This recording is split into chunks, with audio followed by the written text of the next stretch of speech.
DSCR loans we were offering. It's basically a debt service coverage loan. Let's say, for instance, if you're an entrepreneur and you're looking to invest in an investment property, the amount of money you make in rent has to outweigh what the mortgage is. So you don't have to come with any documentation. You don't have to come with any paperwork or anything. The rent just has to outweigh what the loan is. How should entrepreneurs think about leveraging debt without drowning in it? Biggest thing you have to understand first is it's not your money. It's somebody giving you money to go run the play. That will help you to not drown and continue to leverage it, because here's the thing. A lot of people don't know Chase got 2 cards. They got 2 0% interest cards. You can go for the Ain't Cash or the Ain't Unlimited. You can go to multiple banks and go and get multiple products. And if you don't mess the bag up, now you're opening yourself up to lines of credit, to term loans, to SBA loans. You've been able to help entrepreneurs get 50 to 100K in 24 to 72 hours. So obviously we're All right, so welcome to another awesome episode of Inside the Vault with Ash Cash, the greatest money mindset show on the planet. Today we have an awesome show for you. We have Jmapie Tapa, aka Jmaps, in the building. Yes, sir. He is a powerhouse founder and CEO of JJT Consulting Group, a firm that has become a lifeline for entrepreneurs ready to escape the 9-to-5 and step boldly into ownership. Born and raised in the Bronx, Jmaps embodies the perfect fusion of street hustle and boardroom intelligence. Known as the funding architect, he specializes in helping entrepreneurs secure up to 100K in fast capital, often in just 24 to 72 hours, through strategies like 0% interest credit cards, DSCR loans, credit stacking, and merchant cash advances. With a background spanning Fortune 1000 organizations, tech startups, and high-level financing coaching, Jmaps brings a deep understanding of credit systems, business banking, and scalable business strategy. His work doesn't stop at funding. He also helps clients with their LLCs, build corporate credibility, forecast their financial future, and structure their credit so they can grow with confidence. Jmap's mission is simple: turn bold ideas into legally, financially, and strategically sound businesses. Today, he's a sought-after entrepreneur, mentor, and money coach, teaching founders how to secure capital, scale smart, and build businesses that outlive them. When it comes to funding, strategy, and financial clarity, Jmaps is the plug entrepreneurs never knew they needed. Ladies and gentlemen, round of applause for my brother, Jmaps. What's up, brother? What up, brother? Oh man, that was good. That was too good. Yes, too sir. good. Yes, sir. Yes, sir. I'm excited. I'm excited for this interview because a lot of times, people are trying to figure out how to get to the next level. A lot of businesses, fail because they don't have access to funding. And so I want to talk a little bit about how they could get access to funding, especially, right? You're able to do it within 24 to 72 hours, which is powerful. But what I'm intrigued about the most is your story, right? So a lot of times people don't know about transitioning from the 9-to-5 world into entrepreneurship, and they're scared, right? Especially now, you think about AI taking over and all these things, and how can you actually do it? I love your story, and I'm not gonna give too much of about it, but I love your story because you were able to do both, and then be able to, comfortably leave your 9-to-5. And so I'm excited about this conversation. But before we start, for those who don't know, in your words, who is Jmapie Tapa? Man, again, my name is Jmapie Tapa. Born and raised in the Bronx, 6 siblings. Listen, we welfare stacked, right? I had a single mother. We welfare stacked. We had food stamps, Section 8, and we had public assistance. And man, for real, to be honest, always been an entrepreneur, but didn't know it, right? 14, I started packing bags. Then I transitioned to working in the restaurants, and then obviously going to corporate America. But one thing that stood out to me was with restaurants, the number one thing people consume is what? Food, right? I learned quickly from their body language, right? What they like and what they didn't like, which helped me transition over to sales. So obviously, once I got over to sales, being one of, working in a Fortune 17 company, best in class sales, I quickly became one of the top sales reps in my space through every level. But like I tell people, every level you go up, you lose a part of yourself, right? You give up something. You had to give up something to go up. Yeah. And man, I just got sick and tired of being sick and tired, and I was able to transition over to entrepreneurship. Yeah. So a couple of things I want to unpack. So Yeah. one of the things, and we talk behind the scenes, you know, we just celebrated, or you just celebrated a milestone in your entrepreneurship journey of being able to generate over 6 figures in one day, right? Which is so powerful. And especially as somebody who grew up low income, for you to say, you know, welfare stacking, man, that's another level. Take me back, right? Take me to the Bronx. Take me to. Are you the youngest of 6? No, I'm actually the middle child. Okay, so the middle child. 6 siblings, single parent. Yep. So it's your mom. Talk about that experience, because and it's so it's not identical, but it's almost similar, because but I'm the youngest, but I'm the youngest of 3. I grew up in the projects, but I grew up single parent home, and I started packing bags at 8 years old. So that's how I got into entrepreneurship as well. Take me back to young Jmapie, and like how was it growing up with 6 siblings, single parent? Yeah, for sure. So obviously, man, my father, he wasn't around, but he was close. He lived in Brooklyn. And we had 3 different, so my little brother and little sisters had their own father. Yep. Me and my brother had our father, and then my oldest sister had her father. Okay. Right. So my little brothers and little sisters, they father been in our lives from when I was 2 to maybe 9. And then he transitioned. He left. But he came to us. I remember the day. It was July 4th. He came to us on July 4th, and he was like, listen, me and your mother is not going to be together, and I got to transition. I knew life was going to be hard. I knew it was going to be harder, right? So when he left, things quickly became hard. My mom, she kind of spiraled into alcohol, and we started to go in and out of the system. But we always going different places. So me and my brother, luckily, God is good, we always was together. Me and my brother, and then it was my little brother. My little sisters went to a different foster home. We went to a different foster home. And then from there, this is where we quickly learn how to survive, right? Because when you get in these places, people are smiling, but when the door closed, they quickly switch up on you. So from there, man, we learned how to travel. We learned how to do all these things, because our foster mother, what she used to do was put us out, and we couldn't come back into the house until she came from work. Wow. So we coming from school 2 p.m., she don't get back to 6, 7. So now we traveling on the trains. We in the block. We doing knocking on people's doors, running down the hallways in the projects. You know what I'm saying? So we quickly had to grow fast. So when we got back home to my mother, right, my little sisters and them, they never was able to even come back. Oh, wow. They never was able to even come back. So they transitioned. I'm just now getting to know my little sisters now. Wow.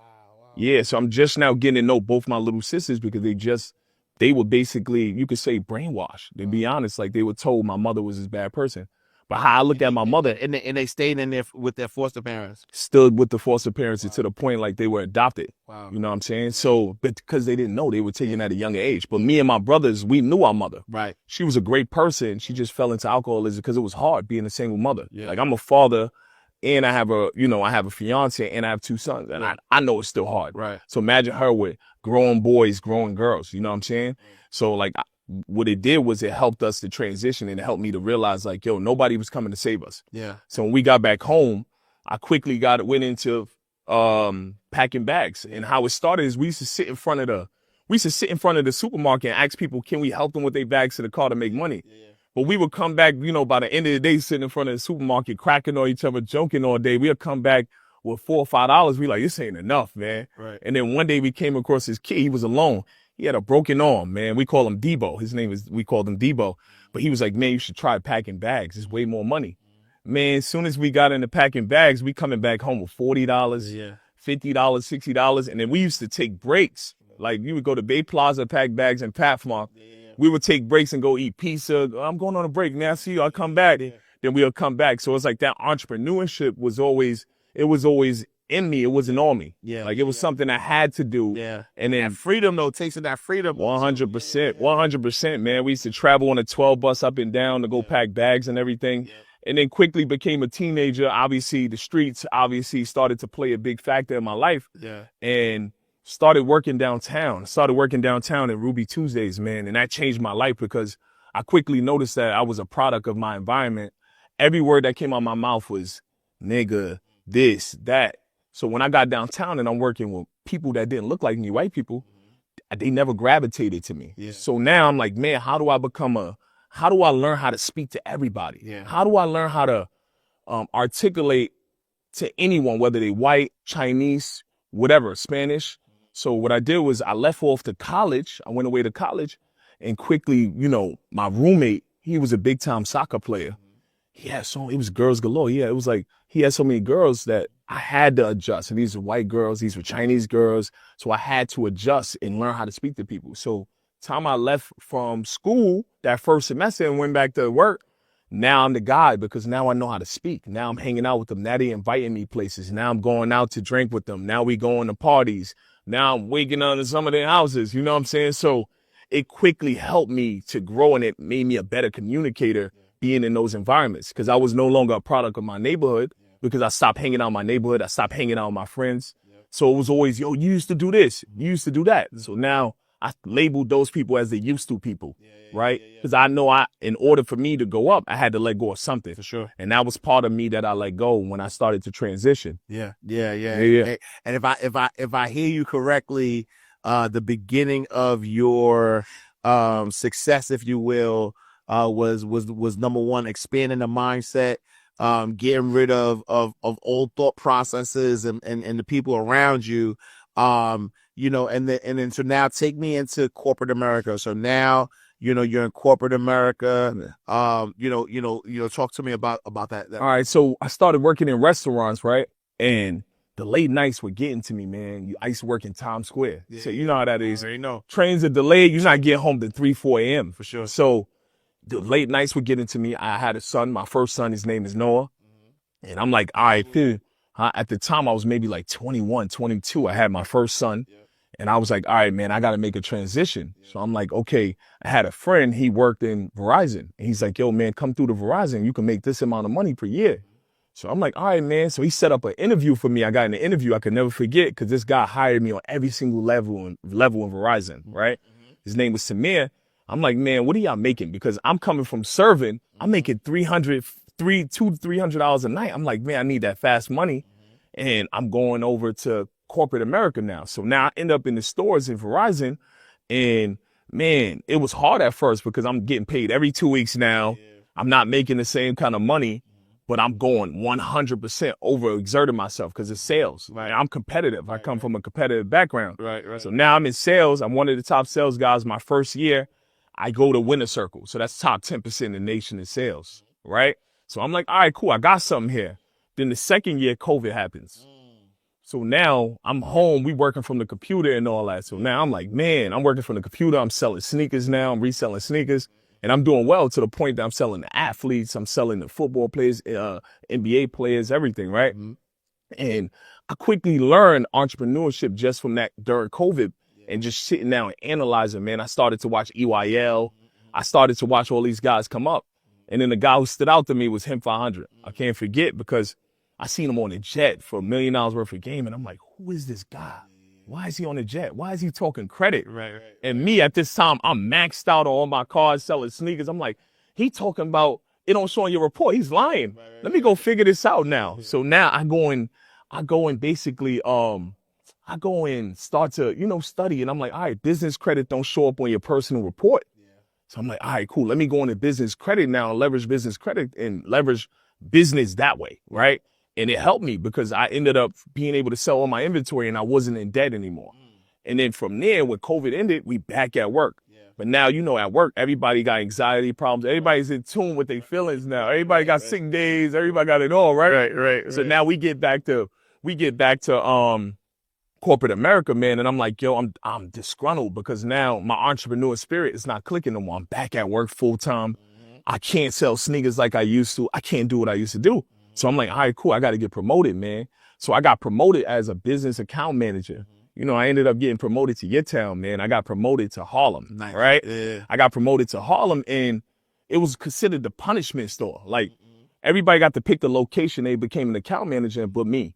So now I'm mad and I'm competitive. So I'm like, all right, cool. I'm going to make this the #1 location in the nation First 3 months in a row, number one.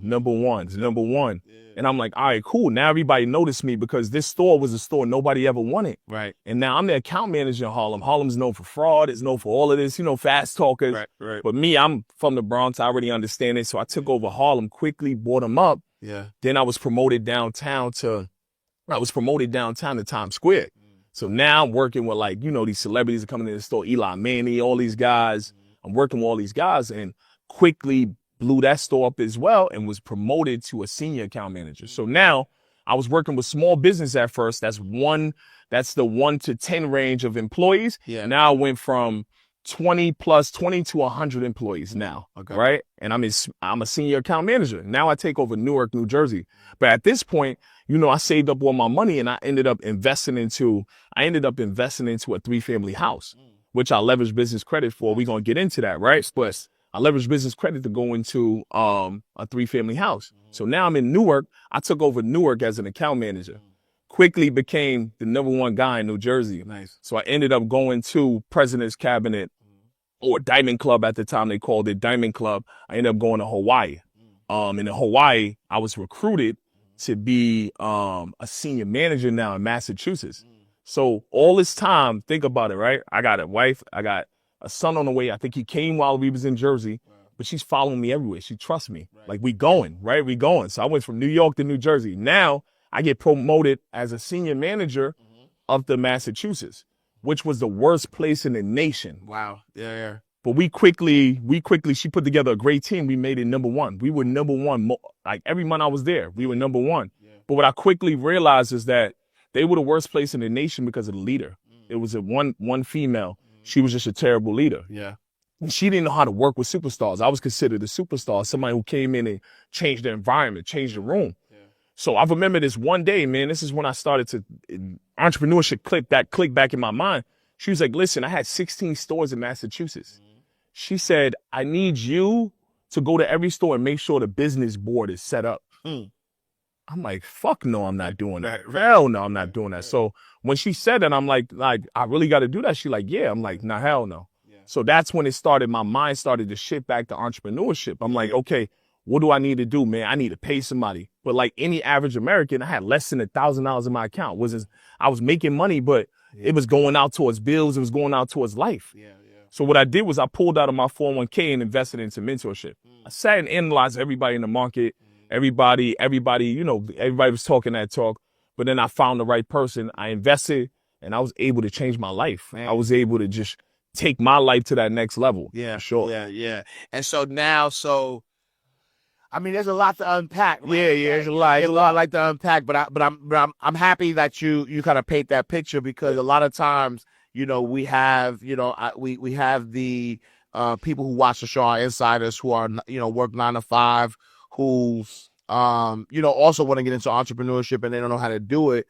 But for you were able to, get some money, invest in a mentor. What made you go with that? Right. Cause normally when I hear people, took money from their 401k or they borrowed money or whatever, normally it's to pay a bill. Normally it's to invest in the business or do something. But you saying, look, I'm gonna find a mentor. Like what made you go to mentorship first? Because I knew that it had to work, man. I knew that working this corporate job, man, I gained so much weight. I was losing myself. Yeah. I was coming back to my wife. I was saying, yo, listen, I'm number 1 in the nation in sales. Yeah. And she was like, yo, you last place at home. Ooh.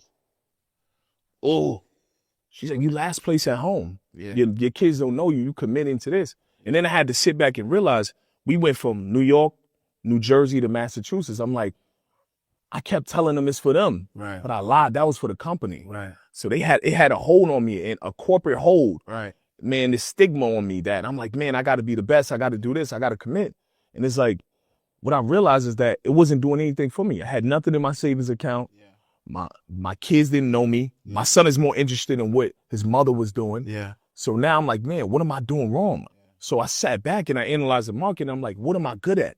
And I'm like, man, credit had always been my thing. Since the pandemic, I've been doing credit. Yeah. I've been paying attention to credit. I analyzed it. I was teaching my family. Yeah. During the pandemic, I was getting them Amex Platinum cards, Amex Gold cards. I was the go-to guy. Yeah. So I'm like, yo, let me study the market, man. And I think I just went on Marvin Francois one night. I used to drive from Massachusetts to New York to take my kids to see their grandmother and everything, to hang out with her for the weekend. And I used to listen to just Marvin Francois. I was listening to all these podcasts, your podcast, Earn Your Legions, right?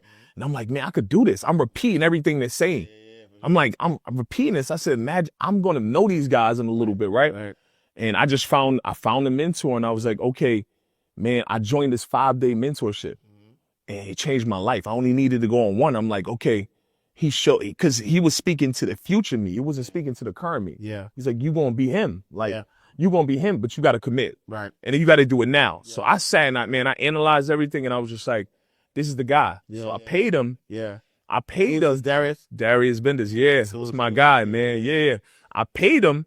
And man, quickly, man, I started to make my money because I was in an environment with like-minded individuals, but they didn't want to run a play. Yeah. So now the biggest play is the mentorship. They're paying me because I had the confidence to go run it. Right. And I already had that corporate structure. So all I did was implement my corporate structure in my day-to-day. Right. So I was a lot more disciplined than everybody in the room already. Yeah. So it was easy for me because I came from B2B sales.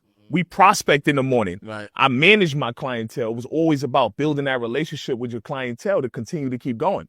Because the goal was to make your clientele pay you again and again and again and again. So it's about building conversations, figuring out what they value, and making sure you twist it and make sure they're valuing something. Valuing what you're about to give them, and you value it as well. Both parties had the benefit. Yeah. So I quickly picked up that skill, and it helped me in the front end industry. Yeah, I love that. And so did you immediately quit your job after you took the 401k? Nah. You stood there like, what was all right. So what I did was, all right, cool. This was October, right? So October 28th, I committed to the mentorship. First mentorship, $7,500. Yeah. It was $7,500 if you're paying full or $1,000.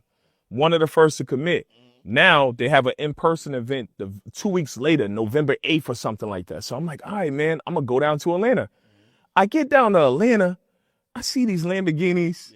I see all of these guys. I'm like, these guys are like me. I ain't never seen a Lamborghini in my neighborhood, right? I ain't never seen a Rolls Royce in my neighborhood. I ain't never see guys like me that's talking about they making millions of dollars. Yeah. So now I'm intrigued now. I'm like, yo, what's different from them than me? Like, what's different? I need to know because I got that dog too, right? And I quickly understood. I was like, okay, they committed. They took action. Yeah. They took action on their life. So I flew down that week.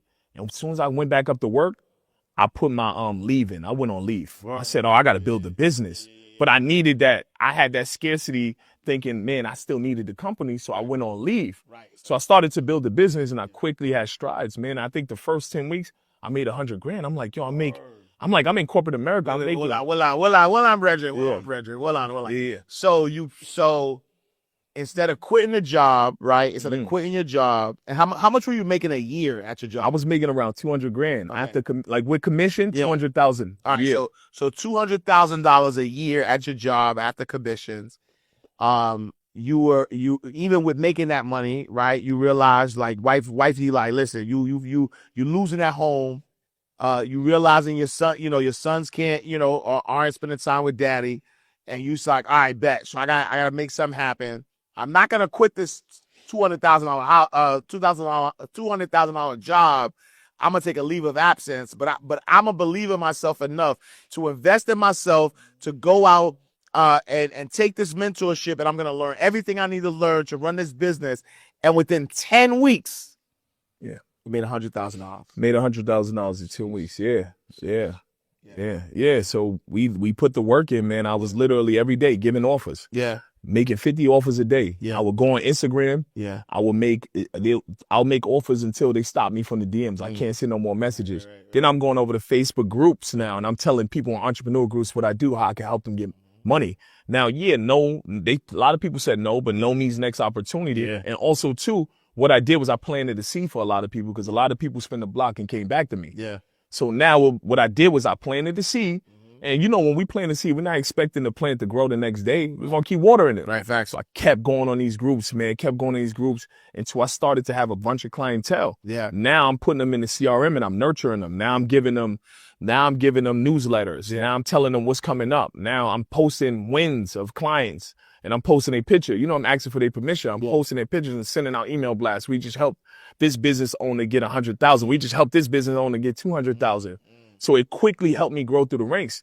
And it helped me to stand out from all my peers in my space because I had that corporate structure already. I had that discipline. I knew how to source clients. Yeah. Yeah. So it came to me quick, man. Yeah. Like I was a little different than a lot of people because I always tell people, right, these big influencers, they have millions of followers. You got to figure out how to make your followers give you $1. Facts. If you figure out how to make all your followers give you $1, you're a millionaire. Yeah. Facts. But a lot of people don't know how to do that. Me at 1,400 followers, I was making $50,000 a month already. I only had 1,400 followers, but I knew how to maximize on clients, and I knew the power was in earning the right and then asking for the referral. Yeah. So after I earned the right, I'm like, I told you I was coming back. Do you know anybody who will benefit from my services?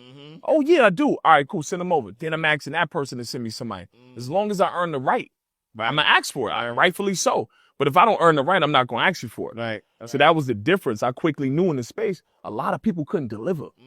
They can't deliver. So it's like they hot, they popular. That's cool. But I was delivering. I was delivering. Yeah. Nah, I love that. And so now let's break it down for us, right? Yeah. You know, now you made 100,000 for 10 weeks. What was your offer? What were you offering clients that? Yeah. I was offering 0% interest funding at first, right? Then I quickly transitioned into DSCR loans we were offering. So we started to broker DSCR loans, and then we started DSCR loans. So it's basically a debt service coverage loan. Okay. So basically, let's say for instance, if you're an entrepreneur and you're looking to invest in an investment property, you're looking to buy an investment property, the rent has to outweigh the amount of money you make in rent has to outweigh what the mortgage is before it could qualify. So you don't have to come with any documentation. You don't have to come with any paperwork or anything. Yeah. The rent just has to outweigh what the loan is. Gotcha. Yeah. So DSCR is not based on credit. It's based on the asset. Credit still plays a factor. You have to have a 660 or above. Okay. Credit still plays a factor, but it's not based off you having tax documentation. What you make a year is, can the property sustain on its own in order for us to give you that loan? So we quickly started to broker deals with that. And then we started to broker deals with merchant cash advances. Because one thing I learned about a lot of business owners is they need it now. No opportunities wasted. So I knew that if something break down in your store, you need it fixed right then and there. So I will offer a merchant cash advance if you didn't have the best credit. Right. Now, a merchant cash advance, it comes in two forms. It could come in a weekly payment or a daily payment. But it was for people who had bad credit. But guess what? The interest rates are pretty steep. But I tell people it pays to have good credit. You have to have good credit. It pays to have good credit. So if not, you're going to pay. Regardless, you know, in life, you use three types of pay. Is either you're going to pay attention, you're going to pay the invoice, or you going to pay to learn. It's going to take you a long, long time to learn. If you pay, or you're going to pay attention. It's those three. Yeah. Wow. And so now, right, let's fast forward a little bit. You've been able to help entrepreneurs get 50 to 100K in funding in 24 to 72 hours. Break that down for me. How are you doing that? So obviously with merchant cash advances, obviously we can get a client, we can get a person paid within 24 hours. Instantly. And then obviously too, for somebody who's looking for 0% interest funding, if you have the comparable credit, you have a 700 credit score, you have the primary credit cards, you have all these things set in order, it's just a formal introduction to our relationship managers. See, the problem is, Ash, a lot of people value money more than relationships, but I'm here to tell you relationships can pay you over and over and over again. I have relationships that made me $200,000 and I didn't have to give them $1. But what I did was I helped them with their KPIs. I helped them feed their family.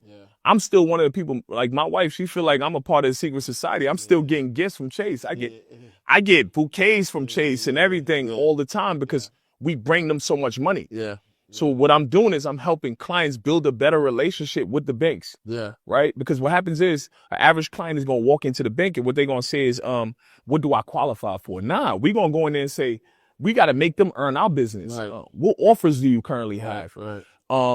Do you have a 0% interest card? What's the maximum exposure on a line of credit? Even on a term loan, right?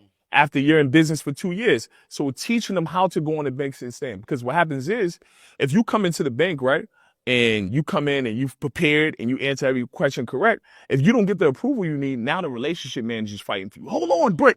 I'm here to tell you, he has a business. He needs it for working capital. He needs it for ads. He do influencer promotion. He shows up. Why we can't give him $50,000 to $75,000? they're gonna fight for you to get it. But if you come in like, oh, what do I qualify for? Right. Or I'm just gonna take whatever you can give me. Right. Or you apply like the masses online, Right. you're gonna get that generic approval. Right.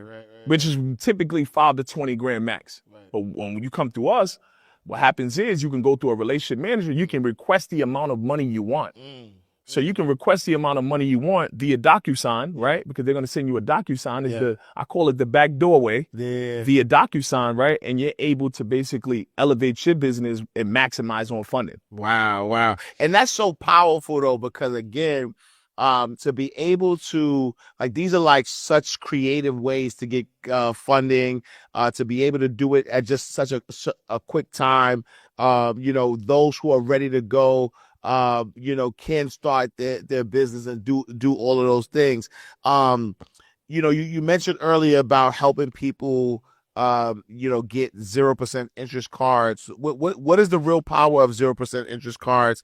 And how should entrepreneurs use them the right way? All right. The real power behind 0% interest cards is you're taking money from someone and the clock don't start. It's free money because it's 0% interest for 12 months, 12 to 18 months, depending on the bank you go to. Yeah. So now you have time, especially as a new entrepreneur, to run the plays. If you fall and bump your head, you got space in between. Let's say, for instance, and I'll use Chase again because they're the big dogs, right? With Chase, if they give you a $75,000 card for the first 12 months, you only got to pay 1% back every month. Right. So if I maximize on that $75,000, I only got to pay $750 a month. Where else can you do that? Right. You can't do that anywhere. If you take $75,000, that clock is going to start and you're going to be paying maybe $3,000 a month. So now you got $750 a month. You're able to run the plays, so you can trip bump your head, or you can go and get a mentor to walk you through the process, and then we go from there. So that's something that we specialized in, right? Because what we did was we started to work with coaches and course creators and start to fund their communities. So I'm behind some of the biggest communities in the space, but people don't know. I'm behind it because I built a system where I'm not even, I'm not the face. But I'm behind some of the biggest coaches and course creators in the community. We help their students get funding. Obviously, if their students find success, they find success. Right. Also, the biggest bottleneck in community with coaches and course creators is what? They need funding. Some of their students need to pay them. Right. So we'll fund their students so their students are able to pay them. We'll also fund their students so they're able to get to their goals, whether it's real estate, being able to purchase their first location or build up a new location, or if it's salon suite, being able to start your first salon suite. We're going to leverage 0% interest funding because, again, the clock don't start. Wow.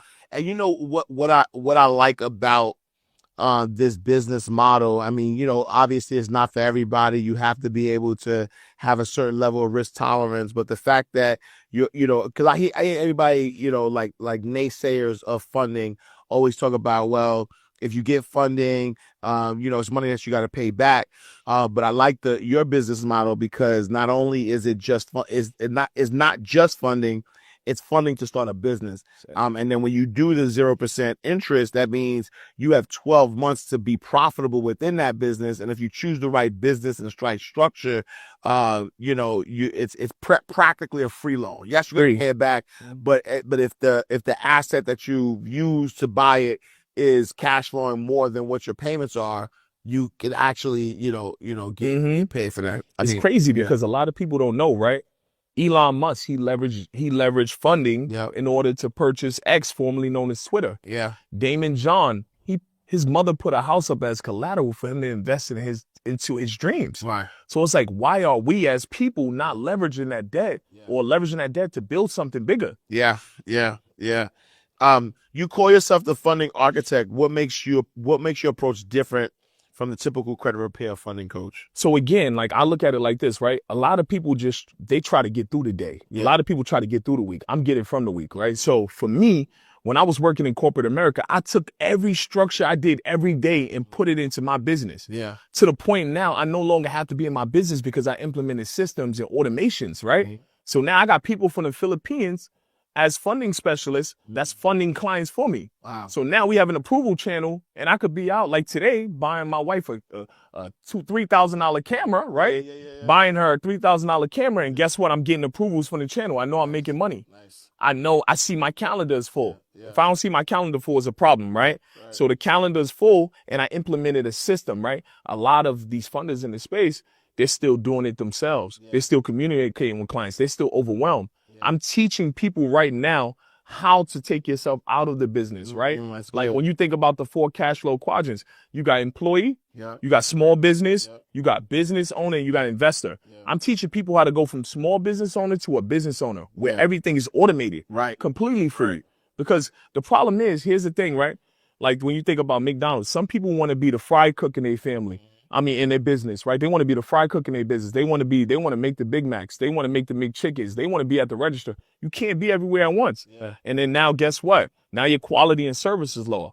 We have to automate these things. So what we're teaching people how to do is basically how to outsource virtual assistants to do the job for you. We're teaching people how to go to different places too, not just the Philippines. We can go to Jamaica, right? Because Jamaica's only an hour behind us Eastern time. It's Central time. So now you can hear a Jamaican in America. You can hear a Jamaican in America, and you would think they're here. We can go to Brazil now. A lot of people don't know Brazilians are tech savvy, super tech savvy. So we can go and get somebody who understands systems as well. So we don't have to necessarily just go to one place. I'm teaching you how to source them in real time. Yeah, I love that, because, and I'm, obviously, so a couple of things that I'm hearing. Number one, always been good at sales. So that's being good at sales, transferable skills. It's entrepreneurship. Number 2, always been a leader, right? And so because you've been a leader, specifically in corporate and retail, top sales, building, building teams and things of that nature came easy, transferable skills. And so now when we think about like funding, right? Because this is what you do, what are some funding plays that entrepreneurs are sleeping on right now? It's a couple, man. I would say the number one funding play that entrepreneurs are sleeping on is going to like Elon financial banks. Why? Because they give you 18 months, 0% interest. And on the personal side, you can get their credit cards for 21 months, 0% interest on the personal side. Wow. Another low-hanging fruit that entrepreneurs are not looking into is First Tech Bank. First Tech Bank right now, what they do is basically they'll connect to your check-ins or your business check-ins, and then they'll approve you based off what's in your check-ins account. So now you can go and get I'm getting people their first credit card, $20,000, $25,000 on the personal side. People used to talk about how Navy Federal was the only bank giving that. Nah, it's not just only Navy Federal. So it's understanding how to leverage the systems that's in front of you. So that's what we're teaching people today. And I love that. What do most entrepreneurs get wrong when forming their LLC or structuring their business? The biggest thing they get wrong, man, is they'll put their home address on their LLC. Here's the thing. It's public information, y'all. So it's public information. So if somebody Google you or Google your business, it's going to show up your apartment, your house, everything. So the number one thing we want to do is go and get a virtual office, but make sure it's not a commercial mail receiving agency. A lot of people have commercial mail receiving agencies. So when they do go into the banks to get funded, they're turned down because now they when the underwriters Google it, they see a UPS store, a FedEx store. Now we got to go and get a brick and mortar that has you can rent an office inside of it. You can go in and out and go pick up your mail, right? It looks more professional to the underwriters, right? So we want to make sure we're able to do that.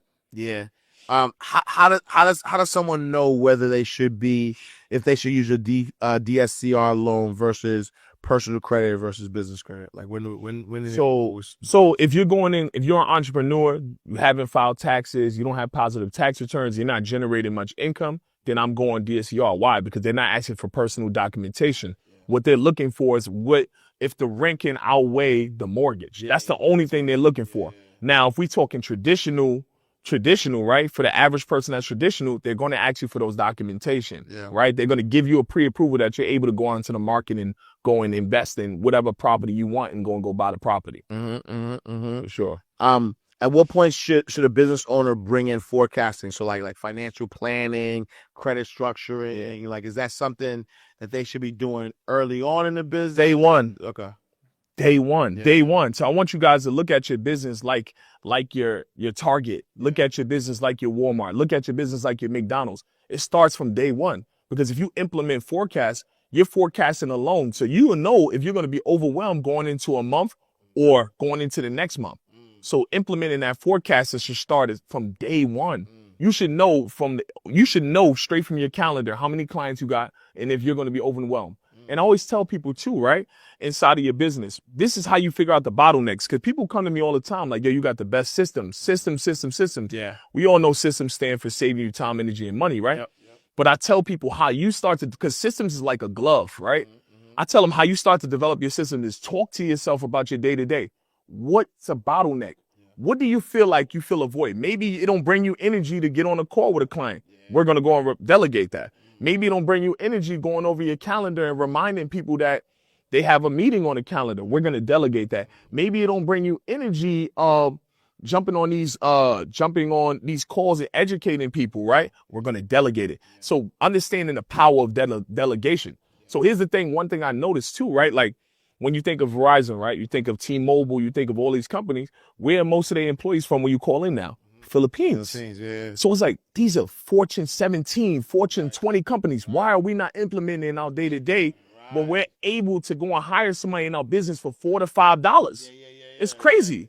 It's crazy to me. And then what happens is some of them are more skilled than people here. Right. You can go and get an executive that's there, put them in your business, and they'll be able to forecast for you, build out your business for you, create SOPs for you. And then for those who don't understand what SOPs is, it's just standard operating procedures, right? Building out a day-to-day, what it looks like to work in your company every day. Yeah. And it's funny because as an entrepreneur, specifically in Atlanta, a lot of times when you try to hire local, you get what's called the you got it tax. Yeah. Right. So we get taxed, heavy. And so to be able to get somebody from the Philippines or the Jamaica or wherever, but for a fraction of the cost, and you're getting that, you're getting somebody who's competent, somebody who knows, what they're doing. I think that's a great part of a business model. Sure. Yeah, because your team is what's going to help you get really far. So now when we think about funding is powerful, but it can also be dangerous. Yeah. What mistakes do you see people make that sabotage their future as it relates to funding? Man, I've seen people get a $75K card and go buy clothes, go buy a chain, go buy a car instead of running the play. Yeah. I see that all the time. These guys, the first time they see that money, because think about it. How long would it take you to save $100,000? Right. The average American don't even have $1,000 in their account. Correct. So to go buy a car, go buy a chain, go buy clothes with it, it's like, come on now. Man. We can't do that. So I see a lot of entrepreneurs do that. So that's why we typically, what we do is we provide post support. So after we fund you, we like, all right, cool. What is your goal? And then we walk you through it. We may see somebody that's a professional in the industry. Yeah. If it's real estate, we probably gonna go Eric Crutchfield, right? We may go Patrick from Atlanta that's building all of these houses. If it's salon suites, we probably go Sway, right? Yeah. So it's understanding where to place the client after they get the money, because if the average person who never received this money before, they're gonna blow it. Yeah, facts. They're gonna blow it. Yeah, facts. You know what I'm saying? Facts. So I know personally, because I remember when I was 18, I had a little lawsuit, you know what I'm saying? A little bit of lawsuit money. And I thought I was balling. And I promise you, I think like 4 months, I was broke again. Wow. I was broke again, man. I thought I was balling a little lawsuit. For sure. Yeah, man. So I know. Yeah. How should entrepreneurs think about leveraging debt without drowning in it? I think the biggest thing you have to understand first is it's not your money. Yeah. It's not your money. It's somebody giving you money to go run the play. Yeah. And I think that will help you to not drown. If you understand it's not your money, you got a play to run, and then you start to put your head together with your family, your friends, or even your mentor, you're able to go and run the play and multiply the amount of money that's there and continue to leverage it. Because here's the thing. A lot of people don't know Chase got 2 cards. They got 2 0% interest cards. You can go for the Ain't Cash or the Ain't Unlimited. Oh, wow. And it's the same thing with multiple banks, right? Yeah. You can go to multiple banks and go and get multiple products. And if you don't mess the bag up, now you're opening yourself up to lines of credit. Wow, yeah. Which is real cash where you don't have to liquidate. Now you're opening yourself up to term loans. Right. Now you're opening yourself up to SBA loans, right? Because now it's positive tax returns there because you run into plays and you actually have numbers there. And also, too, you look like a real legit business. Tax, yeah. So yeah, that's what it is. Man, nah, I love this. So for my insiders that are watching right now, I know y'all loving this. I know y'all feeling the energy. But Jmaps is giving you a lot of game. A lot of game, y'all. Listen, y'all better be paying attention. So if someone's watching right now and they have 0 credit, bad credit, or no business, what's the first move they should make today? All right, first move you should make is pull up a credit report. I think that's the number one. Pull up a credit report, understand who you owe money to. Keep in mind, whatever you dispute on your credit report, you still owe it, technically, but you want to be able to dispute it off. Secondly, what you guys can do is you can go to Upwork.com and look for a disputer. And you can ask them, can I pay you per dispute? So you can pay somebody $15 to $40 per dispute. And guess what? Now you don't have to pay none of these credit gurus in the space of $1,200, $1,300 per dispute. So now they have to earn their keep. If they good, they're going to start to get deletions early. And if they not, then now we know we pivot over to somebody else that's doing disputes. You can find them on Upwork. Go to Upwork, you can type in credit disputers, and then you can ask them, hey, what do you specialize in? Latenesses? What do you specialize in? Getting derogatories off, whether it's anything on your report, you're able to ask them before you even pay them. Now you paying somebody $15. Who gonna run off for $15? Right. It ain't gonna make me or break me. But somebody can run off for $1,200, $1,300. Yeah. And what happens is I see this often a lot is a lot of people in the space are saying they can do something, they can't deliver. Right. It's all they gotta deliver. The dope thing about Upwork is you don't have to deliver until they give you the work. Yeah. So now you can report to Upwork, hey, this person hasn't fulfilled their end of the job. And you can leave them a bad review. And a lot of these people that's overseas, this is their bread and butter. This is how they feed their family, their lineage. Right. You know what I'm saying? Because overseas, they really take care of their family. It ain't like here. That's a fact. So it's like they building for their whole family. That's a fact. No, I'm really, I hope y'all picking up what he's putting down. What's the biggest lessons you learned about money from working with, from corporate America to making, 6 figures in 10 weeks, making 6 figures in a day? What's the biggest lesson you learned about money? I used to think money was everything. Yeah, let's talk about that too. I used to think it was everything. I'm like, if I get money, I'm going to do this. If I get money, I'm going to look like this. If I get money, but now it's a tool. I leverage it as a tool to get me what I need. I leverage it as a tool to keep me healthy. Right? Us going to the gym, right? We pay a lot more than the average person would pay to go to a gym, right? But I leverage it as a tool to make sure my family's good. Before, I used to be the tool to money. Now, money is a tool to me. Like, I control the money. So it's like people who don't have money, this is what they value, right? Because past perceived voice equals present perceived values, right? But I'm here to tell you, like, money is a tool to get you where you need to go. It's a vehicle. It's a vehicle to get you where you need to go fast. It's a GPS. Nah, I love that. How does it feel now, right? So, you've left corporate America. You're making, 6 figures in a couple of months. You recently been able to make 6 figures in a year. In a day. Come on now, Ash. Come on now. One day. Right? You've been able to make 6 figures in one day. How does that feel? Like, does it feel good? And how are your family members or people around you, kind of? Great question, man. Great question. Obviously, when you're thinking about it, right, before it happens, you're like, damn, like, if I do this, I make it, I'm going to do this. But also, too, people don't talk about you making it, right? It almost makes you feel alone a little bit. Like, because what happened is, the average American is not even making $48,000 in a year. For you to make it in a day is almost like you want to call your friends, your family members, your uncles, your sisters to tell them your day one. Right, celebrate. But they can't. They don't understand it. They have limiting beliefs. They can't fathom 100,000. Like if you tell somebody that, they're gonna think you're doing voodoo. They're gonna think you finessing, you a big scammer, right? But it's possible. So it almost, to be honest, it almost put me in a different place. It almost put me in almost like a depression state, because it's like, I want to talk to my brother about it. I tell him, I made $100,000 in a day. He like, I'm about to order some Chinese food. Like, he changed the subject. So it's like, I tell my mother that. She's like, I hope nobody not doing anything. I hope you're not doing it. Nah, Ma, I'm literally doing the right thing. I'm actually helping people. Like, it's bigger than selling dope. Like, we selling hope. Like, we helping people really build and scale businesses, 6-figure businesses, and to help their family and their kids, for them to help somebody. So it's like, man, it put me in like a state where I was trying to tap into my day ones. Yeah. But I had to go and call my day twos. Right. Because my day twos, they understand. They in the environment, right? Right. And we all know the day twos is where you're gonna get the blues with. For sure. You know, so For sure. man, it was hard. It was hard. That was a big adjustment for me, for sure. Yeah. And I mean, we talked about this in the gym. Yeah. And it was one of the things that I had to like affirm to you that that's a real thing. Because I remember making a lot of money, and feeling like, man, this money, like I just felt like, felt like Chinese food, right? So you know how like you eat Chinese food, you hungry, and you eat Chinese food and you think like, yo, I'm gonna be full, but you ate this food and you still hungry. Yeah. You know what I'm saying? Yeah. For me, I was in a space where I made a lot of money, the most money I've ever made in my whole entire life, the most money that I've ever even thought that I could make all in one day. And I looked and I thought I was gonna feel a different way.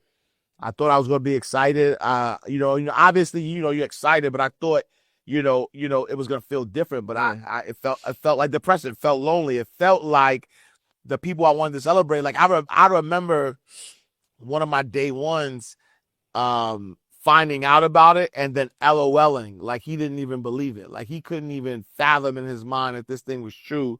And so it did like leave a space.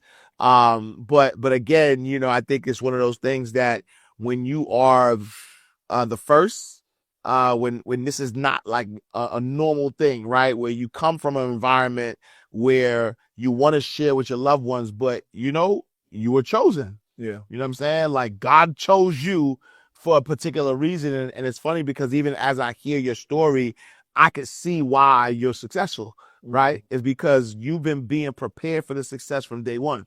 And I truly believe that, again, God chooses who he wants to. And I feel like you're just one of them guys, you know what I'm saying? That God was like, all right, I'm going to choose you. And the truth of the matter though, too, and this is for anybody who's watching, who has success and may feel like the success is lonely. Leadership is lonely. You know what I'm saying? You were chosen to lead, even as the middle child, right? Like you were chosen to lead. I'm the youngest, and my brother and sister, I tell you, they call me Big Bro still. You know what I'm saying? Because, they try to be like little Big Bro, but still, you know what I'm saying? Like I still feel like I was the one, out of my family that was chosen to lead, if you will. You know what I'm saying? So that's a beautiful thing. All right, and so what should entrepreneurs be focusing on to become fundable in 2025? I would say the credit profile, right? What I see a lot of gurus say is go to Kickoff, Kovo, all of these places, right? Yeah. The banks, what they love is real primary accounts. Start at Navy Federal, go get a pledge loan to build a relationship with them. Now you make yourself accessible for a credit card with them, right? Go over to Leverage Pre-Approval Tools, go over to Christian Community Credit Union, go over to Wings Federal Credit Union, leverage the pre-approval tools. You can go to Credit Strong, right? They say on average they give it the average credit profiles have an increase of 86%. Yeah. 86 points, right? Yeah. So understanding that the real primary accounts help you grow, right? And then making sure you have over $5,000 credit cards. If you don't, go back and start to leverage asking for those increases. Yeah. A lot of people don't know you can ask for a credit increase every 91 days. Yeah. So go and ask for those credit increases, right?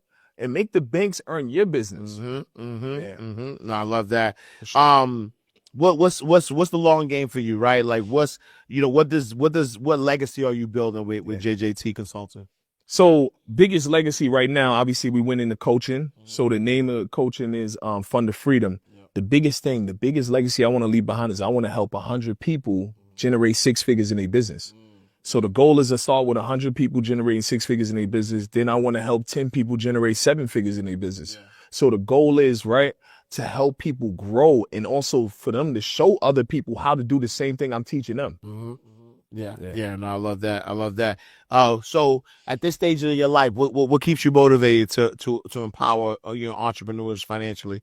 Man, I think so many things, right? The gym, getting up and going to the gym every day, being around high level entrepreneurs. Me being a little dog there, right? I'm a little dog there. I'm the pup there, right? So showing them like, all right, cool, I'm him. Yeah. You know what I'm saying? Yeah. Also, too, my family. That's Yeah. my why. Yeah. So when I look on the screen of my phone, it's my fiance, my kids. Yeah. It's like I have to operate in greatness every day because they watching me. Absolutely. Yeah. They're watching me, and I'm the one leading them. I'm leading the family. Yeah. They follow me through all these states. They ain't follow me for no reason now. Yeah. So I got to continue to show up for them. Yeah. Also, too, showing other people that it's possible to go from the Bronx to living in a penthouse in Atlanta. Yeah. To go from the Bronx to being able to have whatever I want. I used to step over people going up the stairs to the 5th floor. I used to step over people slumped on the stairs when I was coming from school. To now my kids, my son don't even know the difference. He don't know. He don't even know what the Bronx is. He don't understand. So now I got to take him back to my old apartment. I got to take him back to my old block so he beneath the other kids, because right now he just know he got a pool in his building. He can go and get coffee and hot chocolate in the building. He's a doorman. You can't even get up to my floor without a key. For sure. Like, he don't know no better. For sure. So it's like showing my kids and showing my kids where I came from. Yeah. Why do you think that's important? It's super important because it keeps him grounded. Yeah. Right now, he only understands one thing. Like, when he tells his friends he live in that building that I live in, they like, whoa, you don't live there. Like, rich people live there. You know what I'm saying? So showing him where his dad came from, and we was able to take them. It's super important because for him to see that, or go into my old room, I'm taking him this weekend. We going up to New York. To take him into my old room and show him my room, like, the bunk bed's still in there. That bunk bed, I lost my virginity on. It's still here. I said, me and my brother, we did it at the same time. We used to give each other a 5. So it's like understanding, right? Like, where we came from, man, and having him know, like, yo, this is where your dad came from. Can you understand now where we at is a big total difference? For sure. And the biggest difference was consistency. It was grind. It was dedication. How old is your son now? My son is 9. Okay. So he's at that age where he needs to know. Yeah. And it's like consistency, dedication, that grind, like being able to take your family from one place to another. For sure. Everybody can't go. Yeah, that's a fact. Everybody can't go. That's a fact. For sure. If you could leave the world with one message about money, credit, and ownership, what would it be? That's a great question. Money, credit, and ownership. I would say for credit, man, it's leverage. Yeah. It's like leverage it. Use it as a tool. Again, don't let it use you. You use it, right? Yeah. To build and grow. Yeah. Use it as momentum to take you where you need to go. And understand the power of now. No opportunities wasted. I think a lot of people, they wait. They say, oh, nah, I'm going to do this next Monday, next Monday, next Monday. Like, you ever heard that saying, yesterday you said today? Well, that's the average American, man. Like, they say 2% of the population is literally taking action. Yeah. So it's like leveraging that credit to really take action and take your life to that next level. And understanding, too, that money, we control money. Money don't control us. Facts. Yeah. So there's power in the tongue. So people don't understand there's power in the tongue. So if you say something, it literally, what you think about is what you bring about. 1,000. Yeah. Remember you in your challenge, and I was like, man, I was listening to Jeezy, man. Our dream is to make $1 million in a day. I was just listening to that today. My dream is to make $1 million by 12 today. That's a fact. Sheesh. Yeah, 1,000%. 1,000%. Well, I'm excited, brother. I'm glad that we cross paths. I'm excited. I don't think they'll mind me saying this, but there's a lot of multi-millionaires that came through inside the vault, right? I've recorded over 200 shows right now. If you go back, I mean, you gotta take my word for it. If you go back to 2021, and just look at some of the people that I've interviewed, most of the big dogs that are doing their thing today, multiple 7, 8-figure entrepreneurs, sat in that same chair. I'm a very good, how do you say? I'm a very good, I know how to pick out, or I know how to see like people who are going to do great things. And I already see like you're going to do great things. So I'm looking forward, man, to like, it might be months from now. It might be months from now. It might be another, next year, whatever. But I'm looking forward to like sitting next to a multiple 7-figure earner, man. And I see it, you know what I'm saying? Like, I see it. Is there any question or anything that you want to leave with my people, or something that I didn't ask that you would want me to ask? I don't really have a question, man. I'm just fortunate enough to be here. Yes, sir. Man, I've been watching you since the pandemic, so I want to give you your flowers. Yes, sir. Word, I've been watching you since the pandemic, and I'm saying, you never know where you're gonna end up, right? 1,000%. I'm here sitting here talking to you. For sure. I go to the gym with you every day, right? We talk. For sure. You know what I'm saying? You said you're gonna lose more weight than me, right? Yeah. So, it's a competition now. Yeah. So To you, man, it's a super competition, excited. not to me. All right, whatever you say. If I say like, Whatever you say that, but yeah, we gonna see though. okay, Look, you gonna see, see, man. look, I feel like, look, he just set himself up. Now you put it on camera. Now you put it on camera. You just set yourself up. No, I have the biggest transformation. all right. You know what I'm saying?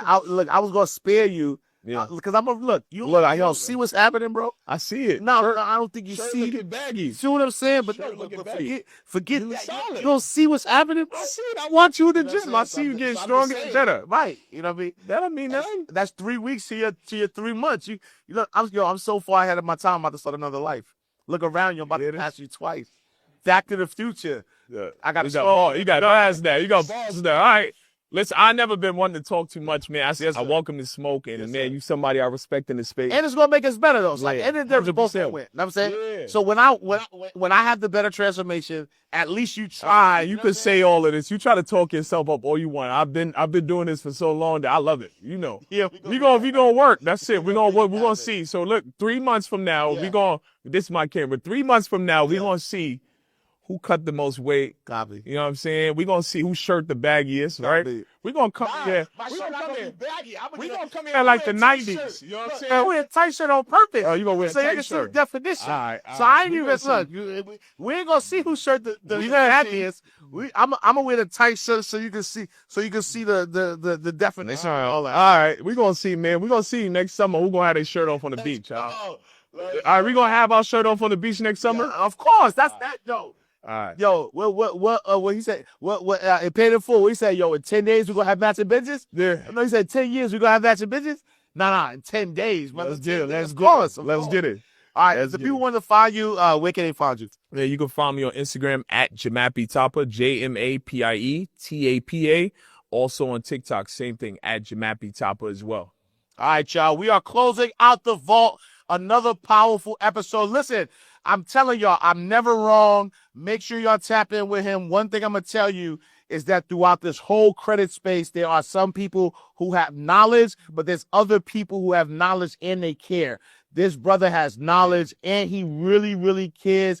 He really has a heart for the people that he's serving. He wants to see you win. So if you are ready to get some capital to learn the game, make sure you tap in with Jmaps. I am co-signing him. I am approving this message. Yes, Y'all know my pedigree. Like I said, I'm hardly wrong. You can do your research, look in the past, and just know. So tap in, my guy Jmaps. Share this video with everybody. Share this with all of your friends, your family, because he dropped some gems. Most importantly, his story is so powerful to understand where he's come from and where he is right now and where he's going. I need y'all to see that. So share this with your friends. We're closing out the vault. Make sure y'all go to our website, InsideTheVaultShow.com. Follow us everywhere at Inside the Vault. I am Ash Cash. Make sure you visit me, IamAshCash.com. Follow me on all social media platforms at I am Ash Cash. I'll see you next time, same place, in God's will. All right, y'all. Peace.